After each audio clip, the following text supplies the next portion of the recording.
We all know that AAA games have immense budgets and therefore able to pay tons of attention to details smaller studios can't. Or can they? Hi folks, it's Falcon, and today on Game Ranks, 20 AA games that blew us away. Starting off at number 20, it's Greedfall. This is an interesting take on sort of new world, old world. Are you with the native people? Are you with the colonizers? I mean, in this case, you're kind of fantasy pirates colonizing some elven island. This game does a lot to explore every side of this coin and gives you the opportunity to make the choices as to what happens. You can side with them, you can side with your pirate friends, and it's a really interesting, actually deep dive into this type of a dynamic in a totally different environment. In some ways, it comes off like Dragon Age or Mass Effect, and in others, it doesn't come off as either of these things because the world it creates is pretty unique, actually. There's really only one flaw, and that's the combat, which is not amazing. It's good, serviceable, and doesn't detract from the fact that you should play this game if it sounds interesting to you, but it's basically the only real flaw. Other than that, Greedfall is a phenomenal game, probably the best one from developer Spiders yet, who's always willing to take risks, but this time more of them paid off than usual.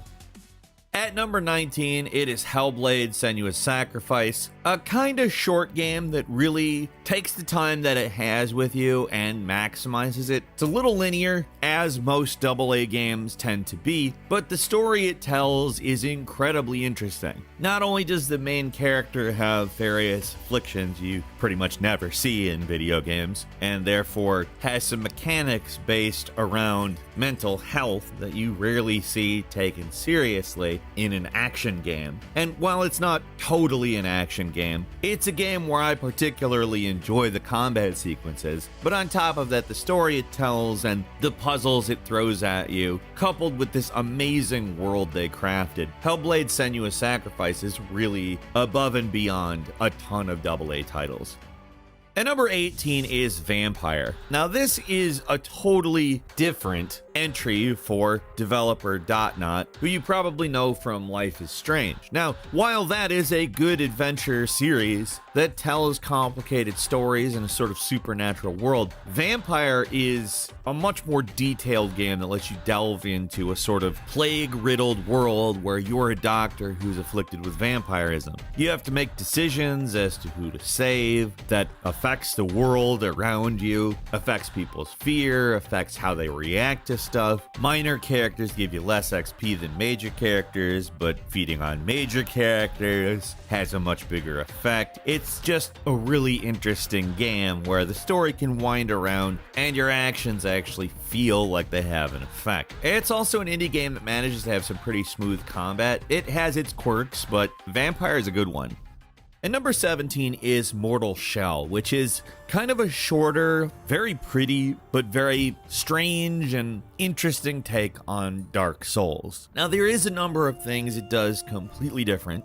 First off, you're not stuck to a class in terms of your character at all. Second off, there's some notable differences in combat, particularly in parrying, and these things overall affect not just the feel of the game, but character progression itself. In terms of world, obviously it's a shorter game than Dark Souls, but they really do give you your bang for your buck, as it is a beautifully rendered, incredible looking game that I do hope becomes a series and we're able to see continual, ongoing growth between entries, because frankly, this is a really good game. The only thing I could perceive as a flaw in it is that it is fairly short. That being said, for the price and the quality, the length is not really a bad trade-off. Mortal Shell is phenomenal.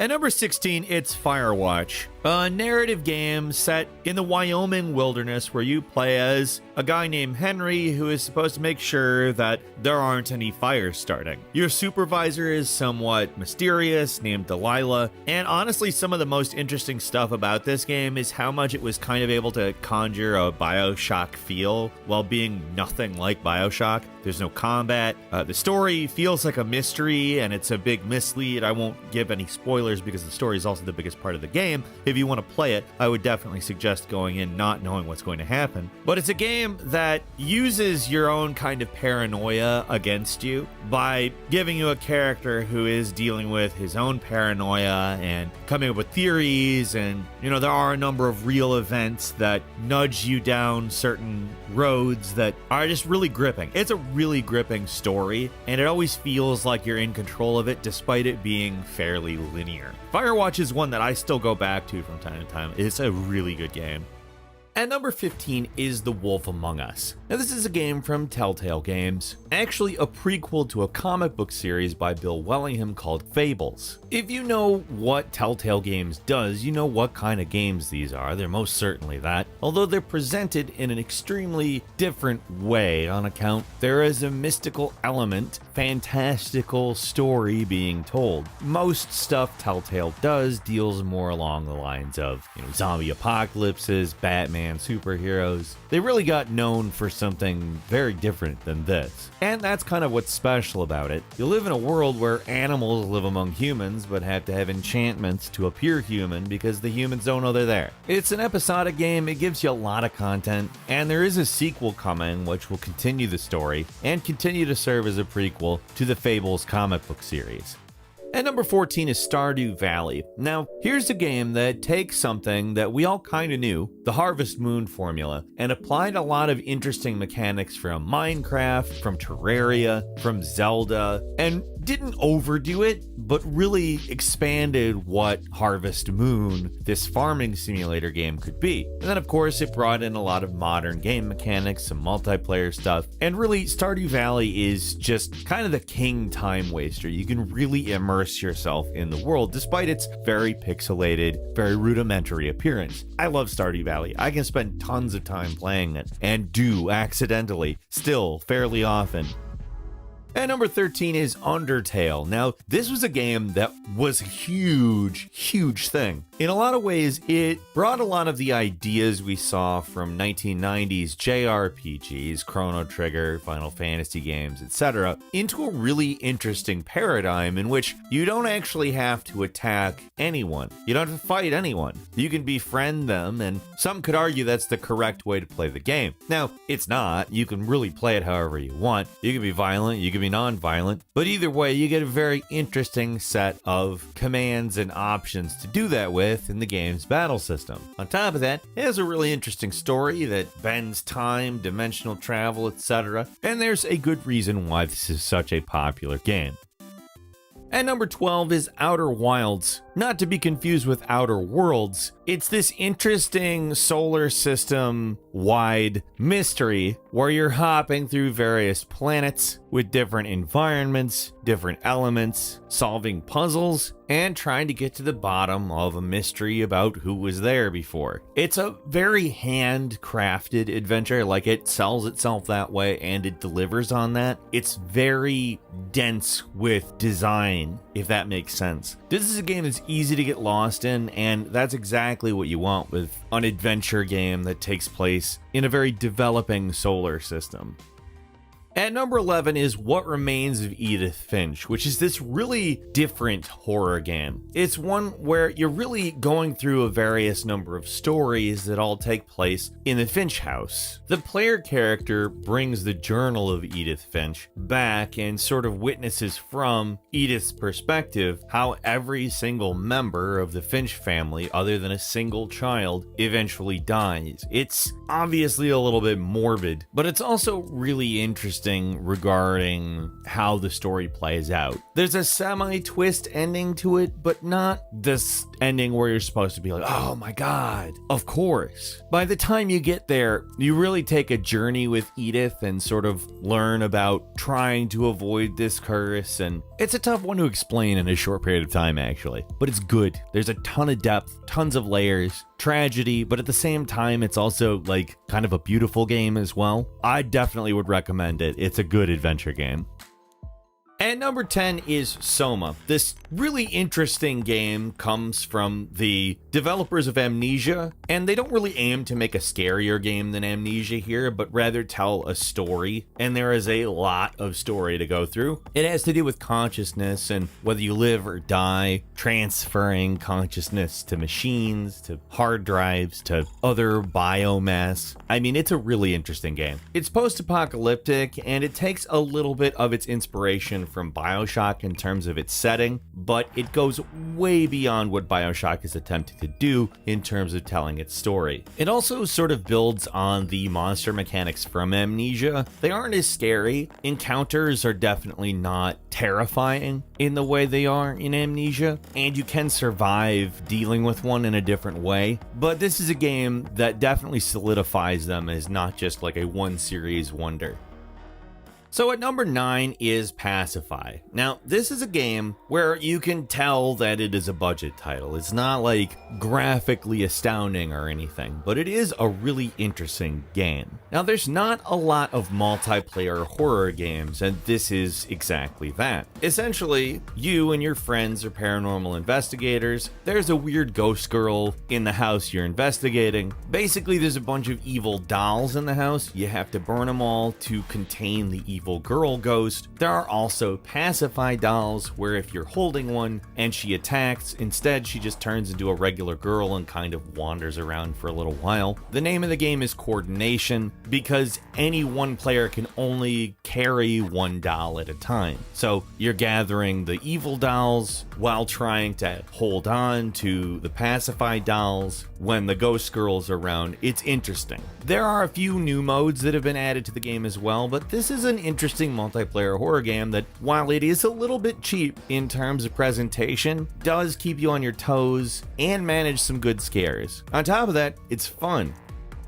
At number 8 is Kingdom Come Deliverance, which is kind of a take on the type of game The Witcher is from a totally non-mystical viewpoint. Kingdom Come Deliverance gives you that same kind of world building, story, somewhat dynamic storytelling, while still maintaining a linear story, while grounding it entirely in history and historical accuracy. On top of that, it's tough. I mean, you got pretty good swordplay, and you don't have all of the magical powers that Geralt of Rivia had, so that's what you're dealing with. I love Kingdom Come Deliverance. It's a game that really brings a lot to the table. At number 7 is Divinity Original Sin 2, which is a game that basically is a tour de force from developer Larian. You can do this 4-player drop-in game style, or you can play it by yourself. The point is building a party and bringing it through this fantastic strategy-based, turn-based combat. It's genuinely just completely impossible to explore in depth what Divinity Original Sin 1 and 2, really both of them are, but the second one is really something special. If you like strategy, turn-based RPGs where you can have multiple players, there's pretty much nowhere better to go. At number 6 is Cuphead, which is a side-scrolling platforming shooter with probably the most cool-looking animation of any game, period. Now, this was a game that was completely indie developed for a while and then had a little help along from Microsoft on the condition of temporary exclusivity. That, of course, worked out very well for Microsoft and gave them a little bit of extra money to deal with. Not AAA money, but when you see this game, it's definitely good that they took it because they got to spend the time on it that it really deserved. This is a beautiful game with an intense style and just massive numbers of hand-drawn frames, on top of being hard and incredibly enjoyable.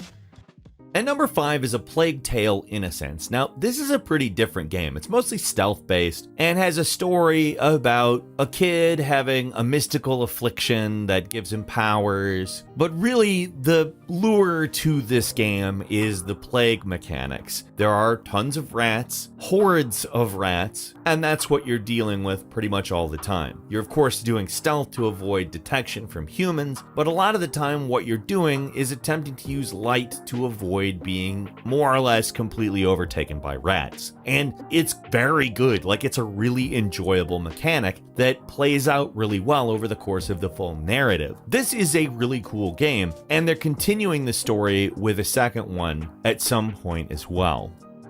Number 4. The second one out of this series is actually phenomenal, and I think probably more worthy of this list than the first, just because it ramps everything up to 11. Gravity Rush 2, it's this game where it's kind of like you fly around and be a superhero, except for it's not really just you flying, you're actually shifting the direction of gravity just for you, and so you're basically falling everywhere you go. It's really an interesting concept, and it plays out really well. The mechanic itself is enough of a selling point to where the story isn't even that necessary. It's a good story, but really I play this game because the falling mechanic is incredibly cool.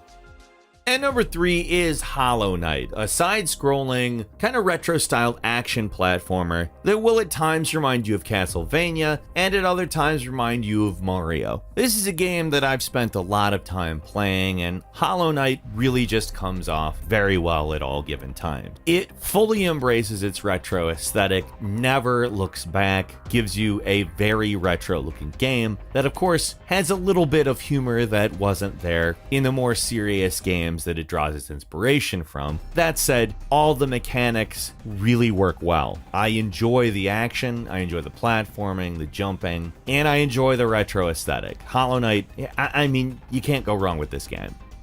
And number 2 is Hades, this incredibly interesting dungeon crawler, roguelike, from the creators of Bastion, that kind of returns to the type of game the developer is most known for, while also being very different in terms of its structure. It's just a game that does a lot of different things that you don't really expect from an established formula of game, and tells a really intriguing story about reaching the surface, having to beat Hades himself to get there, and also enlisting various allies from Olympia. It's probably their best game, honestly, and that's saying a lot because I really enjoy Bastion. But they've got the mechanics about as tight as they could possibly be. The story is great. Really, if you haven't played Hades, you should. Finally, at number 1, we're doing kind of a joint It Takes Two / A Way Out. They're both from the same developer, Hazelight Studios, and they take a lot of the same concepts. However, they diverge in genre. It Takes Two is a platformer and very different in aesthetic from A Way Out, which is more a action-adventure exploration type narrative game. However, they both really excel in the type of multiplayer they have, which is a mandatory multiplayer split screen that you use to solve puzzles together. These games are extremely original, extremely interesting, and if you got somebody else to play them with, definitely worth your time. Couple of bonus games for you. First, it's Tormented Souls, a kind of Resident Evil, Alone in the Dark styled survival horror game that'll also give you some original Silent Hill vibes. Like, honestly, it's a game that will throw you back to that era, albeit with better graphics. And finally, Teardown, that dynamic voxel game where you can pretty much destroy absolutely everything. I mean, this game is beyond cool in terms of what is possible in it. And that's all for today. Leave us a comment, let us know what you think. If you like this video, click like. If you're not subscribed, now's a great time to do so. We upload brand new videos every day of the week. Best way to see them first is, of course, a subscription, so click subscribe. And don't forget to click the notification bell. As always, we thank you very much for watching this video. I'm Falcon. You can follow me on Twitter at Falcon the Hero. We'll see you next time, right here on Game Ranks.